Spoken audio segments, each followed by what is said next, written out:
जुलाई 2024। आज हम एक बहुत इम्पॉर्टेंट जजमेंट डिस्कस करने वाले हैं। ये सिंगल बेंच का जजमेंट है बॉम्बे हाई कोर्ट का टेस्टामेंटरी पिटिशन के अंदर। ये टेस्टामेंटरी पिटिशन जो है वो पिताजी ने फाइल की अपनी बेटी का जो डेट और इनहेरिटेंस प्रॉपर्टी है उसके अंदर उसका क्लेम करने के लिए उन्होंने ये सक्सेशन पिटिशन फाइल किया। मामला ये है कि मैं आपको पार्टी का नाम बता दूं, पवन जैन वर्सेस सेजल जैन। ये जो सेजल जैन है वो बेटी है और पवन जैन जो है वो पिताजी है। सेजल की शादी हुई, वो मुंबई से नोएडा गई और वो जो सेजल है उसके जो पति है अनुराग जैन और उसके माता पिता सेजल को डाउरी के लिए बहुत तंग करते थे और अल्टीमेटली उसका मर्डर हो गया और पति और इन लॉज की अरेस्ट हुई और उसके बाद केस चला और तीनों को कन्विक्शन मिला। तीनों जेल में थे। जब पिताजी ने ये बेटी के निधन के बाद टेस्टामेंटरी पिटिशन फाइल की सक्सेशन सर्टिफिकेट के लिए, तब इनहेरिटेंस में नाम किसके दिए तो अपनी पत्नी का दिया और जो बेटा होगा वो बेटा का दिया और कोई भी और रिश्तेदार होंगे उसका नाम दिया। अभी जब हम पिटिशन फाइल करते हैं तो जो रजिस्ट्रार होते हैं टेस्टामेंटरी पिटिशन के, वो उसके ऊपर ऑब्जेक्शंस निकालते हैं। तो रजिस्ट्री ने ऑब्जेक्शन निकाला जो जज साहब के पास आए। ऑब्जेक्शन क्या लिया? अभी इसके पहले ऑब्जेक्शन पे हम लोग डिस्कस करें उसके पहले मैं आपको बता दूं कि ये बच्ची तो जो थी वो शादी के बाद तुरंत ही वो गुजर गई और जब शादी के बाद तुरंत ही गुजर गई तो नेचुरली उसका विल नहीं था, वो बहुत यंग भी थी। तो एक कलम है सेक्शन 25 हिंदू सक्सेशन एक्ट, उसके तहत जो कोई भी कन्विक्ट है वो उसका प्रॉपर्टी इनहेरिट नहीं कर सकता जिसका उसने मर्डर किया हो। तो इस केस में किसका मर्डर किया है? पत्नी का। और कौन कौन कन्विक्ट है?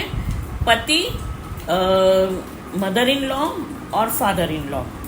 और ये कन्विक्ट तो हैं और उन्होंने जेल की सजा भी काटी।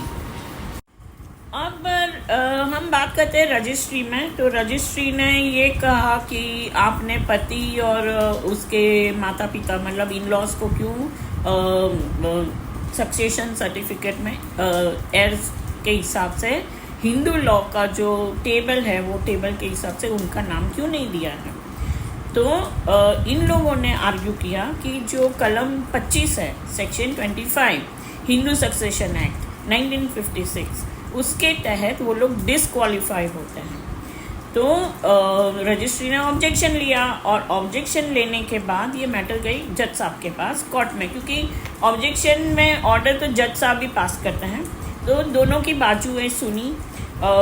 जो पिताजी थे उसके लिए तो काउंसिल था, मगर जो टेस्टामेंटरी डिपार्टमेंट है उसके लिए एक स्पेशल काउंसिल अपॉइंट किया गया जिन्होंने वो पूरा नोएडा का केस था उसकी स्टडी की जज साहब के साथ। और फिर जज साहब ने ये पूरा स्टडी करने के बाद जजमेंट दिया कि जो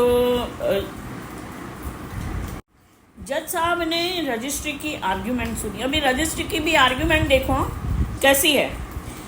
उनका कहना ये है कि जो डाउरी डेथ है 304B और 498, भैया ये डाउरी डेथ तो मर्डर नहीं हो सकता, ऐसा तो रजिस्ट्री ने कहा। तो जज साहब ने कहा कि ये गलत है। ये जो आप स्टैंड ले रहे हो, रजिस्ट्री जो स्टैंड ले रही है कि डाउरी डेथ जो है वो मर्डर नहीं है, वो गलत है। और पति और जो उनके ससुराल वाले हैं वो तीनों लोग डिसक्वालीफाई होते हैं सेजल जैन की प्रॉपर्टी को इनहेरिट करने के लिए, क्योंकि वो खुद मर्डरर है और ये गलत है।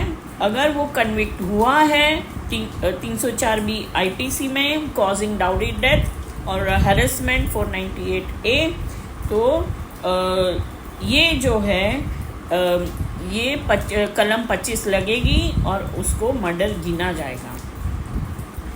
तो उनका जो राइट है उसको डिस्क्वालीफाई कर दिया कलम 25 हिंदू लॉ के तहत। मुझे जस्ट एक और कहना है कि ये मर्डर्स होते हैं, बच्चियां मरती हैं, मगर साथ साथ में जो कानून है वो 2005 में अमेंड हुआ, हिंदू सक्सेशन एक्ट, और उसके अंदर मैं मानती हूँ कि स्त्रियों को अपना अधिकार होना चाहिए। मैं ये भी मानती हूँ कि बेटी है तो उसका पिता की प्रॉपर्टी में कुछ ना कुछ हक होता है। पहले तो नहीं था 2005 में, 2005 के बाद इक्वल राइट्स आए। तो अब क्या हो रहा है, अगर आप जो डाउरी है उसको क्राइम मानते हो, मतलब demanding dowry is a crime and murder there after is a dowry death is a murder, आपने इक्वल राइट देने के बाद और भी प्रॉब्लम्स क्रिएट कर दिए हैं, और इसको रेगुलेट करना बहुत ज़रूरी है। क्योंकि बेटियां जो हैं वो शादी 5 साल 10 साल वो शादी में तो लेके जाती है, डाउरी है कि नहीं है, माता पिता शादी के टाइम बच्ची को खाली हाथ नहीं भेजते, वो सोना देते हैं, कपड़े देते हैं, फिर इलेक्ट्रॉनिक आइटम्स देते हैं, जो कुछ भी कैश देते हैं, मांगा नहीं मांगा वो देते हैं, क्योंकि हमारे यहाँ रिवाज है। मगर शादी के 5-10 साल के बाद अगर इनहेरिटेंस का क्लेम आया और या तो वो सिचुएशन आई, तो जो जमाई सा है वो बेटी को, आपकी बेटी को बराबर कंट्रोल करके घर के अंदर झगड़े लगाती है। तो इसके लिए सरकार क्या कर सकती है वो भी मुझे जानना है।